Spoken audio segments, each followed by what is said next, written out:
Good afternoon, ladies and gentlemen. Thank you for joining us here today at Motorpoint Arena here in Cardiff, where we're announcing Nathan Cleverly, the WBO light heavyweight champion, next defence against Ciaran Gibbons, who's from the Ukraine. Ciaran is ranked by the WBA at number 4, by the BO at number 9, and the IBF at number 7. As you can see from his records from the press pack, he's a well-respected fighter. He's the WBO Continental Champion.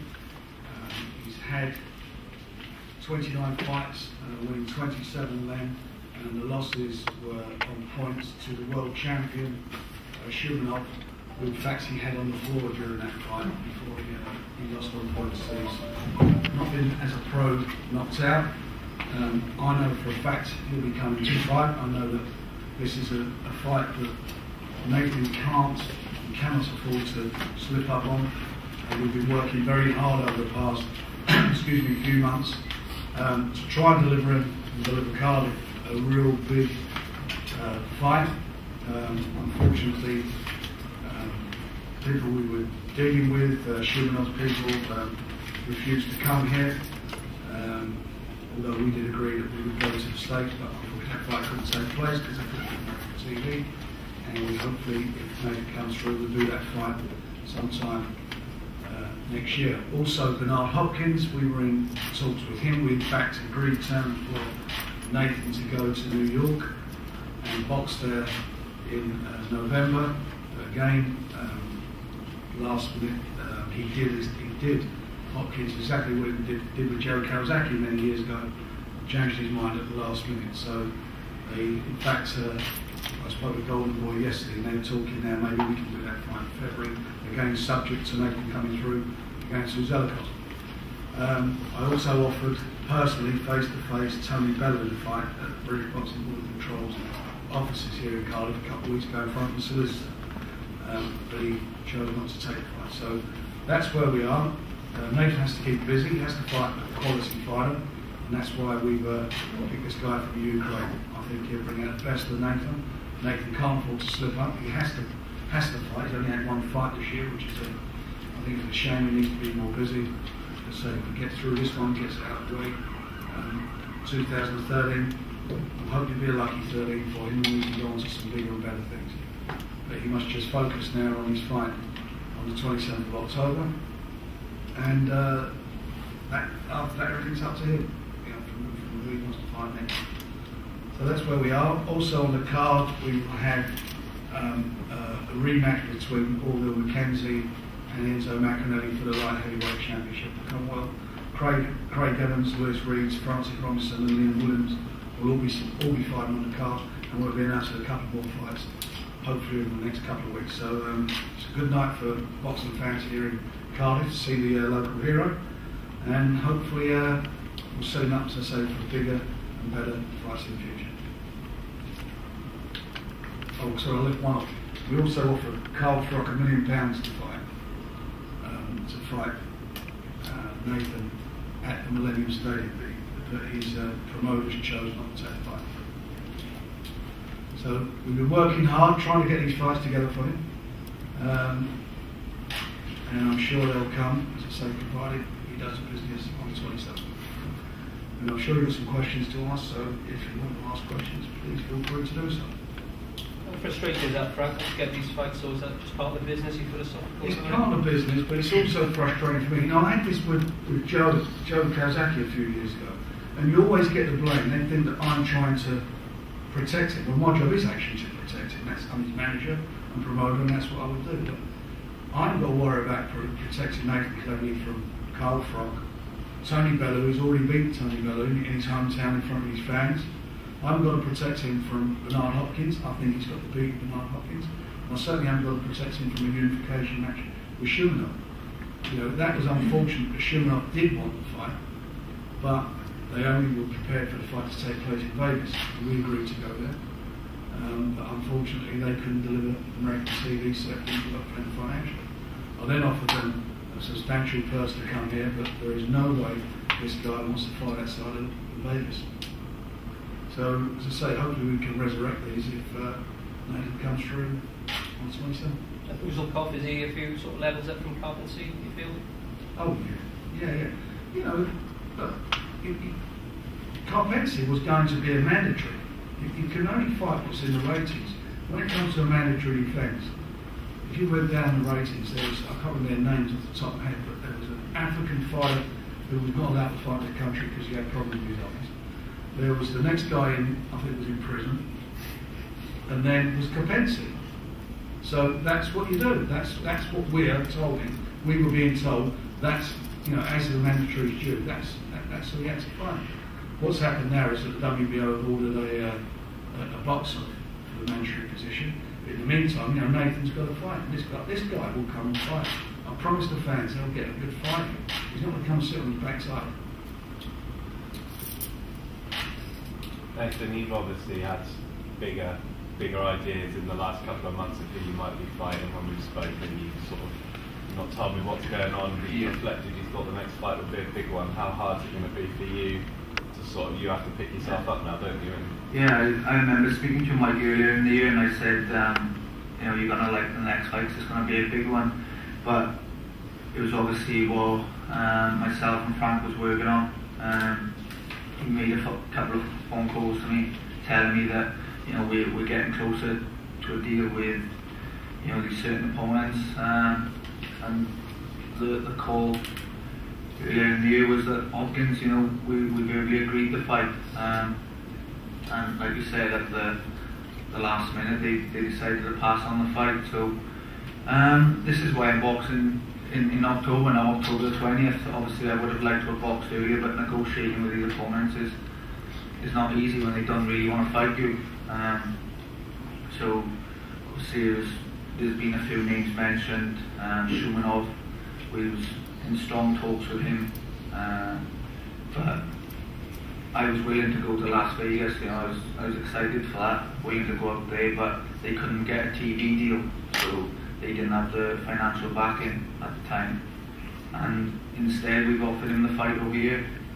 Frank offered him good money to come over and defend his world title, but he didn't want to know. So that's two big names out of the hat straight away, Hopkins and Shumanov, who didn't want to fight. I was just ready to go. And the same as Frank just said, I don't need protecting. You know, I went into Liverpool to Tony Bell, who was a dangerous fighter. I went into his backyard, into the Lion's Den, and beat him.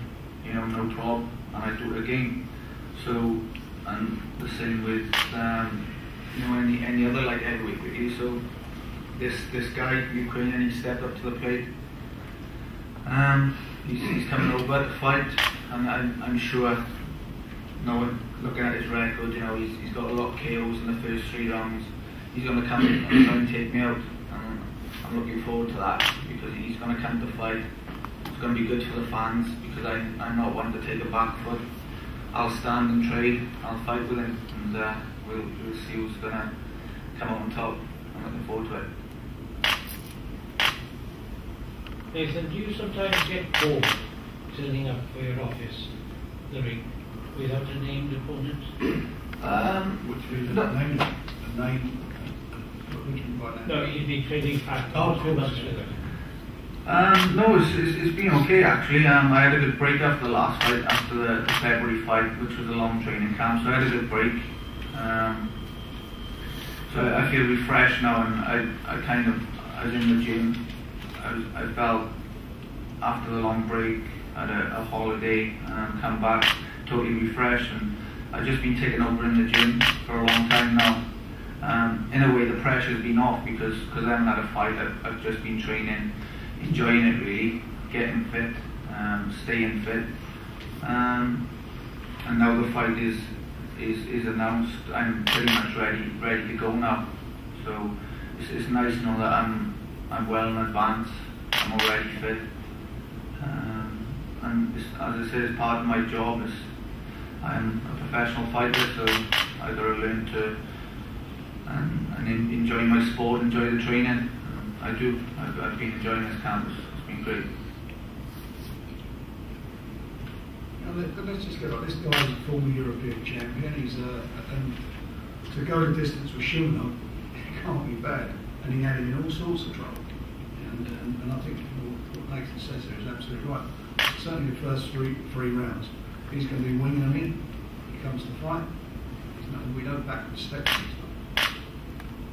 Also, the challenges he gave David quite a lot. Yeah, absolutely. Distance behind. It's nice to be back in Cardiff as well, Nathan. Do you enjoy your run out here in February? Yeah, it's great. It's brilliant to be home. Obviously, we've got another opportunity now to come home with the home support. Brilliant atmosphere. You know, the true fans came out and supported me, loyal, supported their champion, and you know that's important. That's important to me. And I'm sure they'll do the same for this fight. So it was a great experience in February, and I think that's a sign of things to come, building up towards the big super fights in 2013. So I'm just going to enjoy this one again at the CIA, and then work towards the big fights then in the future. Frank, do you understand? Do you have an idea on why these have sort of? It's been so hard to find Nathan, the quality of opposition you want. Is he too dangerous? Not big enough? A bit like it's a combination of things. I think the Shumenov issue because they couldn't get American TV. Simple as that. They've got no TV deal, they haven't got any income. And they wouldn't come here, which tells you a lot about that they just don't want to travel. That tells me that they're worried about what they would feel to be a hometown decision, which is pretty ridiculous. But as I said, we were all set to go there. Well, Nathan was fine, I was set to go there. Hopkins is a nut. I mean, that's all you can say about him. One minute he's put statements out saying he wants to fight Nathan, and the next one he's saying that who's this bum, I never agreed to the fight. Well, I was talking to, we're not talking, we've got all the correspondence between us, backwards and forwards. We actually agreed Nathan's purse for the fight. So Bernard Hopkins is you can't force people to fight. At the end of the day, and yet yesterday he said he would, which I can't stand his Twitter and stuff, but yesterday on Twitter, whatever it is, he said that he was going to, he wanted to fight and be ready for the 27th. We're hardly going to be able to put Nathan against Bernard Hopkins, with the greatest respect to CIA, motorsport system. Here, it's a Millennium Stadium fight, and so to get it together in roughly 6-7 weeks is an impossibility. So that's one for hopefully for early next year we go that way. Cold Frock I don't understand. Let's get it right. What does the fans want to see? That is a good fight. It's a catchweight fight. Would the fans much rather see Nathan fighting Uzelikov or him fighting Youssef Mack? It's a no-brainer. But the fact of the matter is, they refuse to fight. No matter what they say. Well, in writing from them, they don't want to fight. So that's a great shame. So we can only, all I'm trying to lay to rest here is that, not from my point of view, or Nathan's point of view, or his dad's point of view, in any way are we trying to stop him having big fights. We want big fights. He's there. He's capable of that. His temperament's brilliant. I don't think he gets off on having to defend his title. He needs to challenge, defend his title against guys who are world ranked. He needs the big names to get him motivated and to bring the best out of him. Going into Liverpool, before we made that fight with Tony Bella, everybody was saying, why is Tony Bella getting a chance? It's not going to be not much of a challenge up. I knew well in the atmosphere being hostile. It was a great fight to watch. Nathan won the fight. He came through the last few rounds and did what a champion does. And you can't take away from him the fact that he went into the other guy's backyard. That guy in there was the equivalent to me of going to fight, a Mexican fighter in Mexico City. That's what he did. He went into there. It was a very hostile atmosphere, and there was a lot of rubbish leading up to the fight. If you may recall, there was a lot of hostility between the camps. So it says a lot about Nathan Clearly. He won't be bullied. He's not frightened of stepping up to the plate.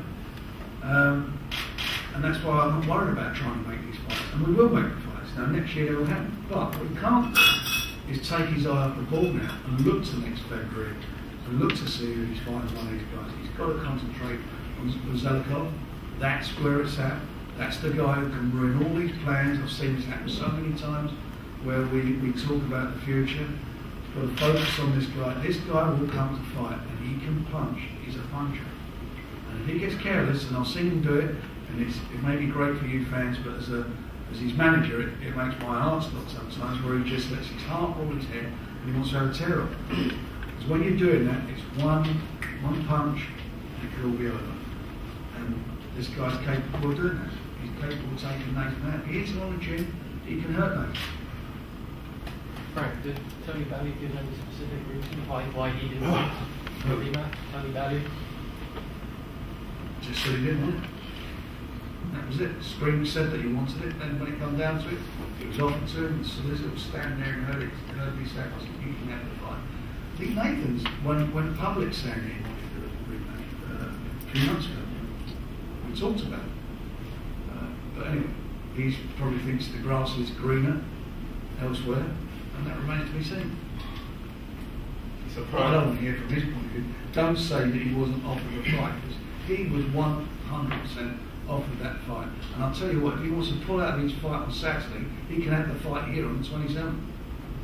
That's how much we were prepared to give it to him. But that ain't ever going to happen. I'm surprised, Frank, that Carl didn't want the fight, bearing in mind that from a neutral, it doesn't seem like he had a lot to lose. He wouldn't have put his titles up. When we made this offer, I think it was last September. That's what it was. We made the offer a few months ago, 6-7 weeks ago. So from my point of view, if, I'm looking, it's a no-brainer for him. Step up the weight. We made it as a catch weight. We didn't get into discussions. We may have done that. But he steps up. One thing was going to happen there is his title will be on the line. His title. It'd only be Nathan's title on the line. So if he got beat, he's still the super middleweight champion. But it didn't happen.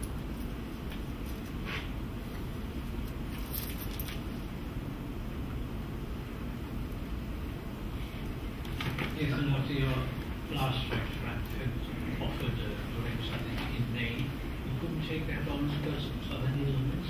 What exactly was that?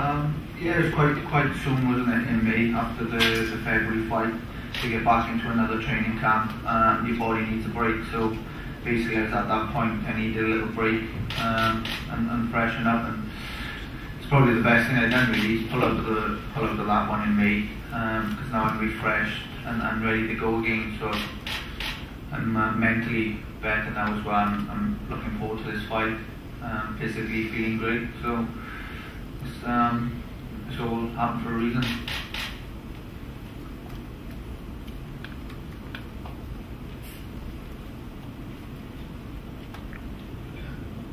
Any other questions? See, the Welshman, in other words, more than one Welshman, but ends up is back on this stage as well. Yeah. He's fighting on the end. He's fighting on the end of the card against Mackenzie. No qualms, or something. Sorry? No qualms, no fears.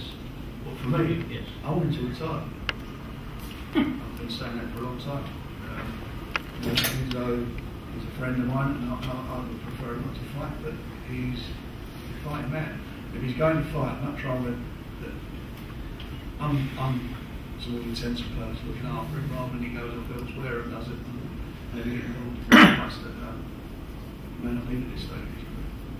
But he wants to fight, so that's where we are. But I would prefer it to retire if possible. And Vince, do you change your training methods or carry on exactly as you did before with Nathan?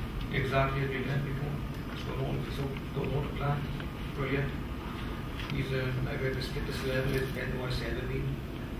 And I think you will see an improvement in Nathan Cleverly on the 27th. Definitely. Could even see a stoppage. That'd be nice, wouldn't it? And I think it could happen. Definitely. I think that, this fight won't go to business. Yeah, he'd be the first guy to stop this fight. And that is a big call, as I say, he's at amateur level, he's been in some good fighter years, so forth, David Hayden, who's a big puncher, didn't knock him out as an amateur. Yes, right. So that's what he needs to do. He's got to knock this fellow out, not to stay. He'll definitely come to fight. I think with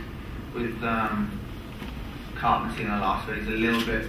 He was strong, but he was a little bit negative on the back foot, blocking a lot of my shots. But this guy, he'll come to fight, so with doing that, he'll need more openings as well. So there'll be more opportunity for me to It's get my shots. You hear all this people say things, but you've got to realise, that fella comes to survive. The reason he survived is because he has been a superb sparring partner for many, many world champions. And the reason you take a guy in like that to spar with you as a world champion, because you don't want him getting, you want rounds out of it. He's helping somebody prepare for a fight. You don't want somebody to be there 1 or 2 rounds where he falls over or he doesn't last. He's done it because he's got good ring craftsmanship. And that's what he was. And in that fight, I think it took Nate about 5 or 6 rounds to get to drop his hands. He sat in his arms. And for me, that's good for him to get the rounds under his belt, and Nathan to get the rounds under his belt as well. And it was another sort of opponent, one of those opponents that I think you actually do learn from. So that's done. Now on to this guy, who's a totally different style. Yeah, comes to fight. He won't have to go looking for him. The fella will be there right in front of him. As soon as that bell goes, this fella will be in there and he'll be unloading. Well, I know the fight is going to be. Yeah, it'll be a good fight. Definitely. Do you throw your punches from the off, or do you wait for your opportunity and say, going forth for the round? No, just instincts. Just going instincts really, no planning. I don't really plan any shots. So I'll just react to this guy. Whatever he brings at me, I'll just go on my instincts and throw whatever comes natural to me. And that's the way I train. So I'll be ready for it. I'll be ready for it. It's going to be one hell of a fight as long as it lasts. Yeah. Top class fight. And also Martin Early and Mackenzie. 2 fantastic. That's a good fight. Yeah. It's a good return. It was a good fight the first time. Yeah. Ups and downs and so forth. It's a good fight. It's a good rematch. I think it's a really good night's boxing and fans will enjoy it. And also we got young Ian Williams on the bill as well. David's sparring partner. He looks a bit old to me. Yeah, he does that. Doing well. You've been around for quite a long time now, but still only 25. Yeah, 25. It's early days now. I know a lot of people, again, a little bit impatient and want to see the big fights. But you've got to realise I'm still 25, nowhere near my peak yet. So I've got time on my side. I've got a bit of time to play with. But that's not saying I don't want the big fights, because I do. But it's a good thing that I'm only going to get stronger and better as the further and the older I get now, fight by fight. So that's a really good positive for me, because everything I've achieved up until now is I'm not even in my peak. So it's exciting for me when I think of that. Tony Beller's 29. What's Hopkins? 46, 47. Schuman's 28. Carl from 34, 35. What is close? 30. He's a baby from that point. He's the same age as Amir Khan. Think about that. And everybody looks at Amir Khan like he's the same age. I think this particular fight is a brutal opponent. At the meantime, it's a dodgy fight. I think it's a fight that needs to shine. And it'll be on Box Nation. Women home boxing, we call it. So it's going to be a good night. Are there any other questions? Are we all done? Will we ever all talks with Bramer again? Sorry? Do we ever talk about a fight with Bramer again? I don't want that. You can talk to us, you can talk. You should. After that last one, I might go sit there and if he gets into a man-to-man position. Yeah, play for him. I've got better things to do in my life. And that's another fight that we didn't turn up for the You know, a good fighter. Brain was a good fight, but he didn't want to fight him. You know, how many times it took us 2 years to get the fight, you know, signed, and then he just didn't show up. So it says a lot about next time I've seen that, you know, fighters know themselves. Fighters are not stupid guys. They know themselves. And, you know, so facts are like every name we talked about now, except for Shumanov, we wanted a fight in the States. We've backed off, but then Shumanov won't come here, so.